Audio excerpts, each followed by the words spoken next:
Warriors! Man, I hate to be the one to tell you this, but you're being scammed, Warriors. My name is Coach JB. I am the top health and mindset coach in the world. What you believe in your heart, you think in your mind, will eventually become your words and become your reality. I'm going to jump right into this one because you can see on my screen here, I have a lot of stuff to cover. Now, when I started my YouTube channel, I was taking you guys down the rabbit hole, deep down the rabbit hole. And as you look this way at a P word, a C word, right, the pandemic, there's a whole nother narrative going on this way. Now, I'm not asking you to believe a word I say, but I'm going to show you facts, figures, numbers, and logic and help you make an informed decision. Because there's a lot of people in the crypto space telling you all about crypto, and they're all great. They're all doing a great job, right? They're teaching you how to make money in crypto. That's phenomenal. That's what we all want to do, right? But we're here to build generational wealth. In order to do that, you have to know the game so you can't be played.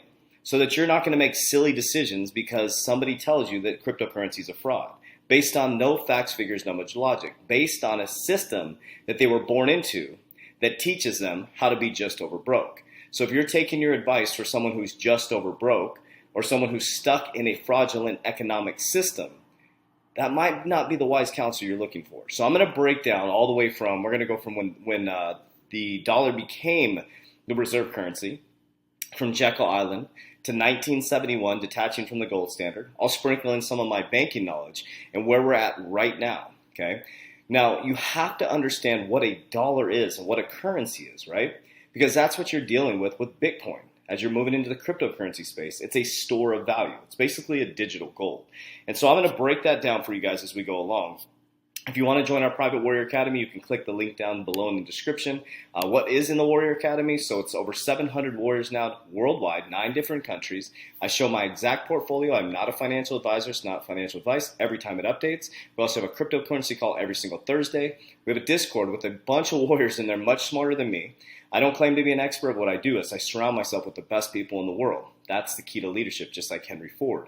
Also, we have a subconscious mind programming around wealth, vision board setting, goal setting, the 120-day challenge where you work out with us live daily, and nutrition. It's the most comprehensive program. Mind, body, soul, and generational wealth building. Let's jump right into it, warriors. Okay, so let's take a journey back all the way to a meeting at Jekyll Island. So you guys may have heard this, and I want to educate you as we go along because you have to know your monetary system.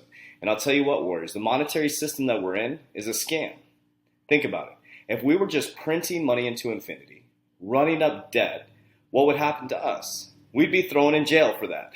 Think about that for a moment. If you were printing money at your house and you were just running up debt, you would be in jail. But our government gets to do that, right? And so what's happening right now is as they're printing us into infinity, they're lowering interest rates. They're trying to get the money back into the economy. And I'm going to share with you down the road how they're going to do that. And it's not going to benefit you, warriors. That's why you're seeing people like Michael Saylor move all of their assets into Bitcoin. You're seeing Tesla move their assets into Bitcoin. Mark Cuban just said he is going to allow people to pay at the Mavericks game in Dogecoin. Yes, Dogecoin. PayPal allows you to buy and sell cryptocurrency. Coinbase is about to IPO. And you're about to miss the biggest shift in generational wealth. But I don't want you to just come into the cryptocurrency space to make money. I want you to understand the economic system. Because when you understand economics, you'll never be played, warriors, because this will make sense to you. So when your parents, grandparents, your brother, your uncle, your sister are yelling at you saying that cryptocurrency is a fraud, you can take a deep breath, send them this video, and let them make an informed decision.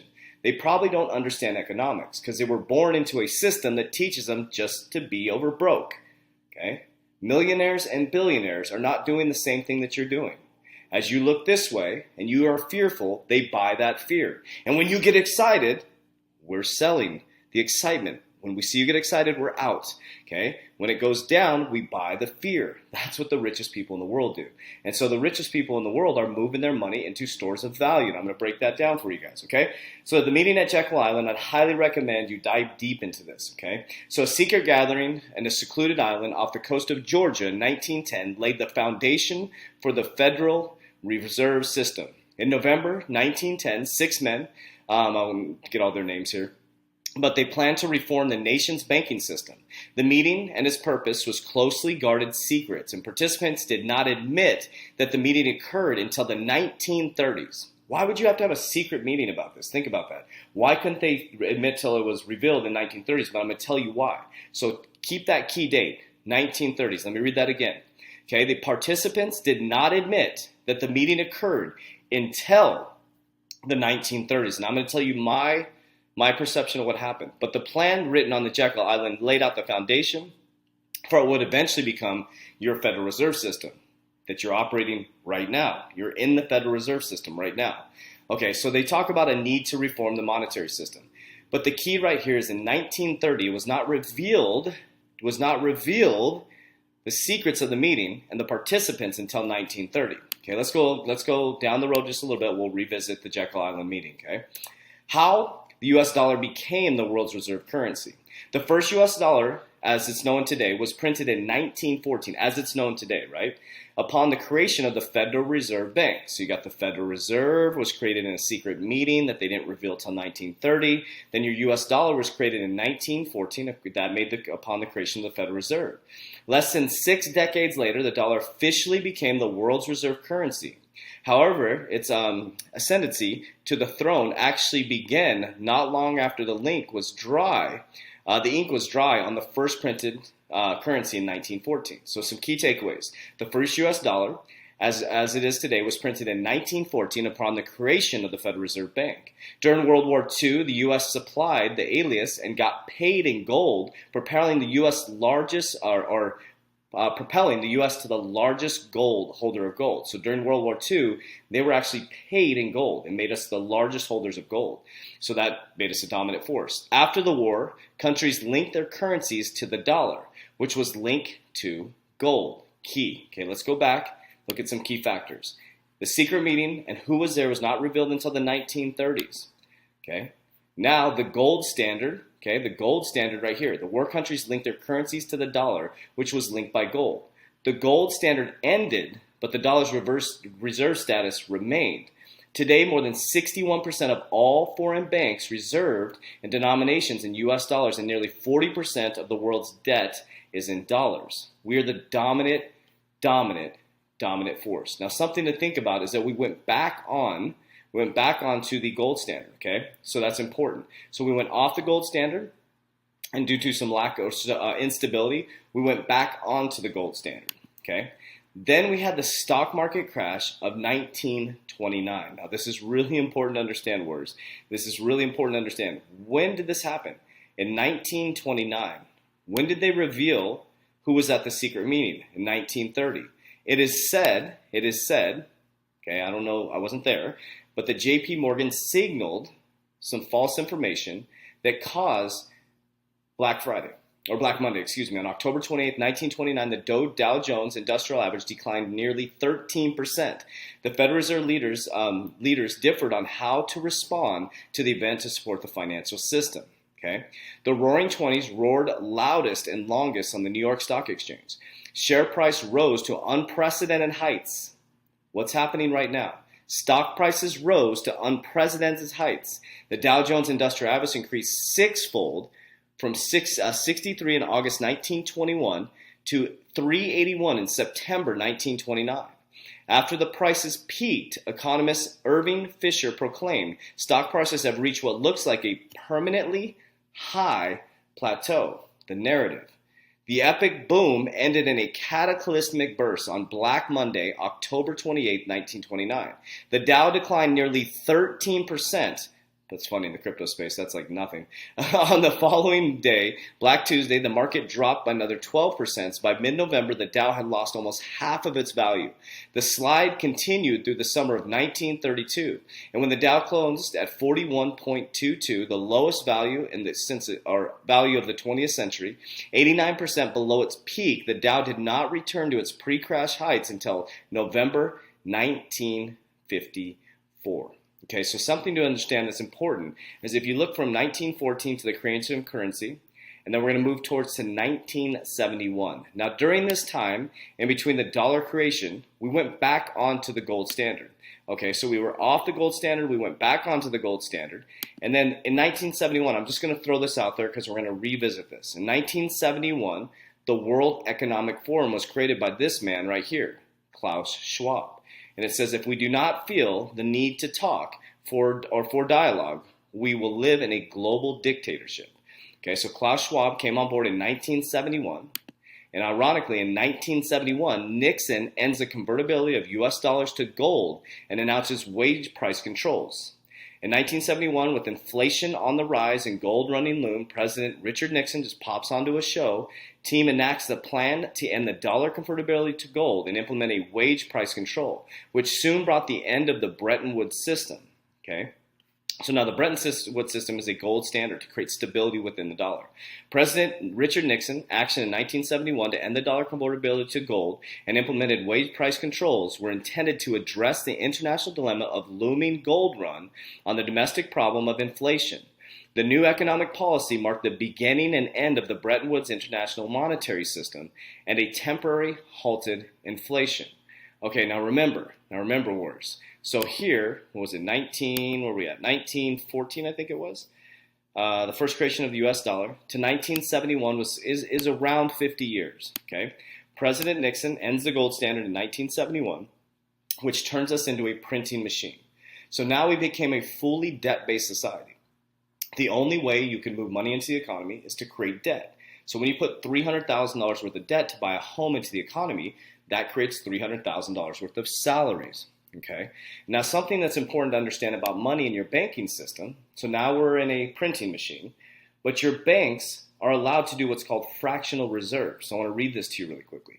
So what is fractional reserve banking? Fractional reserve banking is the practice of holding a portion, only a portion of the customer's deposits in the bank's reserve and lending out the remainder. Money that would otherwise be idle in the bank accounts and circulated, and the funds from the small deposits are pooled to make loans. The system allows the banks to invest your money and still show the funds sitting in your bank account.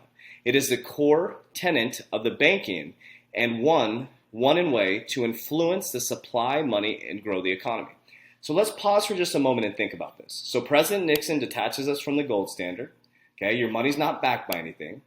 They create what's called fractional reserves. So when you walk into a bank and you give them $100, they only have to keep $10 on deposit. They can take the $90 and lend that out to me. I take that $90 as a loan, and I take that loan now cash, and I put it into my bank. My bank now can take $10 out of that $90, take the $80 and lend it over to my daughter. She says she's going to buy a car. Now she has $70 that she's borrowed, okay? She takes that $70, puts it in her bank, okay? They only have to hold 10%, and they lend it out to Susie, the $60. Your money that you put into the bank is lent over and over and over again. Now here's the crazy thing. If you were to walk into your bank and you had $30 million and you want to take it out right away, and there's a bunch of millionaires going in there, they do not have your money. It says right here, it says they can tell you that the money is on deposit when actually $90 of your money has been lent out. So we're in a system right now. That's why I want you to understand this. Okay? Don't forget about the cryptocurrency right now. We're in a system where the banks don't have your money. We're in a system where the dollar has no value. It's not backed to anything. We're in a system where they're just printing money. And more money has been printed since the inception of Bitcoin in 2009 than in history. And specifically in 2020, there's been more money printed during the pandemic than in history. So think about that, warriors. Why on earth would they not expose who was in the secret meeting, okay, until the stock market crash that was supposedly signaled by JP Morgan? And JP Morgan, remember, Jamie Dimon from Chase Bank is the one that said cryptocurrency is a fraud in 2017 when they were investing in cryptocurrency.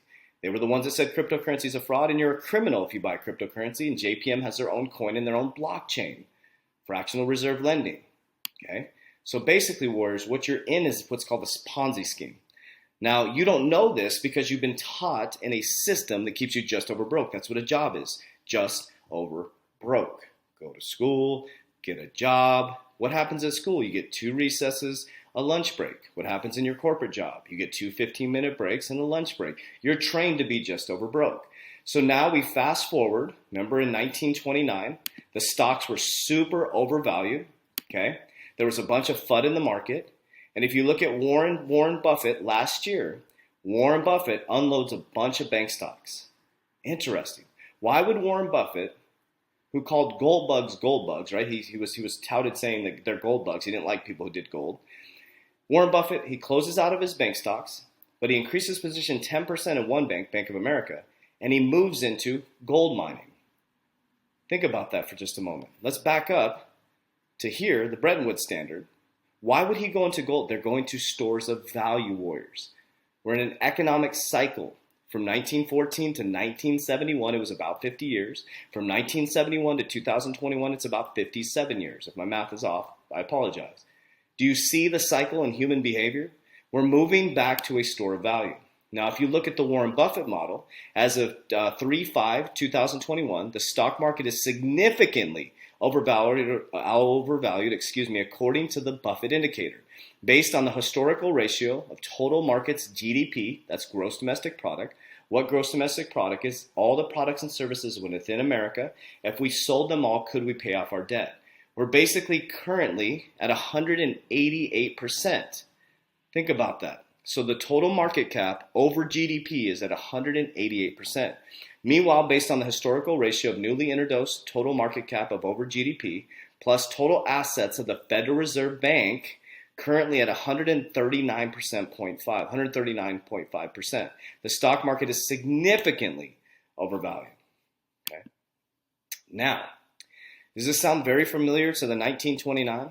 Okay, they had a significantly overvalued stock market. They said it was going to continue. But here's the problem that we're in right now, warriors. If they keep printing money, they can keep pumping the stock market. Okay, what I believe they're doing is they're keeping the money printing machine going. They're going to lower interest rates. They're going to create a CBDC, a central bank digital currency.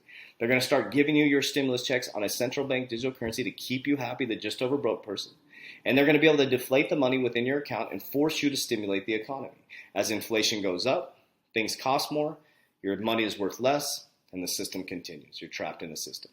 Okay, so now here we are in 2021. Your mom and dad, your cousin, your brother, your sister, the guy at the bars are saying that Bitcoin is a fraud. They're right, because they were born into a system and a paradigm that's taught them that. There's no argument. These are facts, figures, numbers, logic. Bitcoin boom and the quantum threat. Could Bitcoin become the world's new reserve currency? As Bitcoin increasingly goes mainstream with PayPal, for example, adopting high-flying cryptocurrencies as a method of payment on Twitter. Okay, think about that. Jack Dorsey endorsing it as one of the commentators certainly think so. St. Louis Federal Reserve President Jim Bullard even issued statements that Bitcoin poses no threat to the US dollar in the global economy. A case of trying to lock the barn door before the horses even got inside. The appeals of Bitcoin to investors and financial institutions are many. Michael Saylor had a meeting with 10,000 CEOs, encouraging them to move their assets into Bitcoin. Okay, we specifically met with our CFO. We are in the process of getting a corporate account set up for our company, our hub of our Warrior Academy, to start dollar cost averaging into Ethereum and Bitcoin. The game has changed, warriors. It is not a fraud. You are in a fraudulent system right now called the fiat dollar. It is a scam, warriors. It is a deflating asset, and cash is trash. Okay, so if we go over here, let's go back. When was the World Economic Forum? I don't know if there's any connection here. You do your own rabbit hole diving. But in 1971, right before President Nixon detached from the gold standard, remember Klaus Schwab created the World Economic Forum. The World Economic Forum has a committee on the Global Future Council on Cryptocurrency. Okay, so this is the Global Council. Okay, let's see who the members are. Oh, there's somebody that we know, Brad Garlinghouse. Who's Brad Garlinghouse? He's on the committee for the World Economic Forum Cryptocurrency Committee. Brad Garlinghouse is the CEO of Ripple, Board of Directors. Okay, you guys know who he is, right? Now let's watch this video that one of my warriors sent over to me. I should have asked first. I don't know. I don't want to put his name out there, but this is actually an unlisted video at the World Economic Forum. I've seen this video before, and it's amazing. I'll let her recap our video for us. Technology is not just coming, it's already here. Blockchain technology is going to redistribute power in society. And I think companies that are not paying attention to that redistribution will be left on the cutting room floor. There's a common misconception in the business community that blockchain is a highly risky technology. It is true, it's a nascent technology. It's in the early stages. However, there are incremental ways of deploying the technology, for example, via supply chain deployments or in kind of back operations or back office ways that carry a lot less risk and allow engagement with the technology in a way that makes you more familiar with it.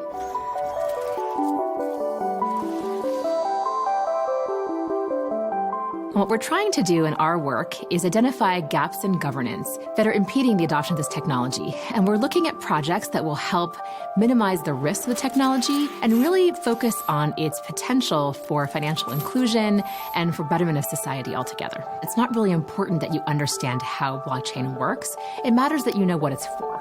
It matters that you know what it's not for. And it matters that you know how to get from the place you are now to a place where you're using it seamlessly and frictionlessly in your own systems. We are anchoring our projects on what the technology actually is useful for, what is fitness for purpose, and how can we create policies that accelerate the adoption of the technology for those purposes, but also impede its adoption purposes that are not really right for it. We're looking sector by sector at public-private partnership models that can really facilitate the use of the technology for social benefit. So as an example, our project located in Colombia is focusing on reducing corruption in public procurement. And what we're doing is we're actually launching a blockchain-backed system that can accept bids for government contracts. And we're looking at if we educate the population and civil society organizations, the media and others about what information goes to the system, could that actually call out corruption earlier and in fact disincentivize corrupt actors from even accessing? So I'm not going to go through the whole video, Warriors, but you get the point. You get the point, Warriors. Your best friend saying cryptocurrency is a fraud. I just don't want you to miss this freight train, Warriors. I'm not asking you to get into cryptocurrency. I'm not even a financial advisor, and this is not financial advice. I'm just somebody who broke free from the corporate system, opened up my mind and awareness to the possibilities by becoming an executive banker and understanding how to scale banks. And when I realized how our system works, I didn't want to be trapped in a debt-based society. I didn't want to be trapped in this printing machine. So I made speculative risk, went into the cryptocurrency space, and I've helped hundreds and hundreds, well, specifically over 700 warriors, now in our Warrior Academy, make those decisions for themselves. If you give a man or woman a fish, they'll eat for a day. You give them a fishing pole, they'll eat for a lifetime. You teach them how to farm, they will feed a nation, Warriors. So that's what we're all about. I'm just going to keep bringing this information, 2 videos a day, Monday through Friday, to help you make informed decisions. Don't believe a word I say. Don't believe some hippie, long-haired guy. Just learn how to fish, Warriors. So down in the description down below, like I said, we have a free Facebook group. We go live every single day. But if you want to jump right in, you go over my portfolio. We're actually building on a specific exit strategy with my exact exit points. I'll have that done by next week. We have a cryptocurrency call every single Thursday. Our last cryptocurrency call, we went out exit strategies. The previous cryptocurrency call, we went over cryptocurrency taxes and the understanding. We had a lawyer come on board and talk about that. So Warriors, the game has changed. I just don't want you to get left behind. So it's not a perfect academy. We created a group of people coming together. But as Henry Ford says in my favorite book, Think and Grow Rich, when he was on trial, because he was a guy who built cars, wasn't an educated man. But when they said to him, Henry Ford, how do you have the right to run a company and build this? He said, I have a switchboard right in front of me, and at any moment I can hit a button, summons an expert. That's what I'm good at. I surround myself with the greatest people in the world. And Warriors, I don't need to be the expert in everything. My skill is bringing people together so we can rise together and become the uncommon 1%. My name is Coach JB. I am the top health and mindset coach in the world. What you believe in your heart, you think in your mind will eventually become your words and become your reality. Warriors, rise. Let's get it. Have a great weekend, everybody.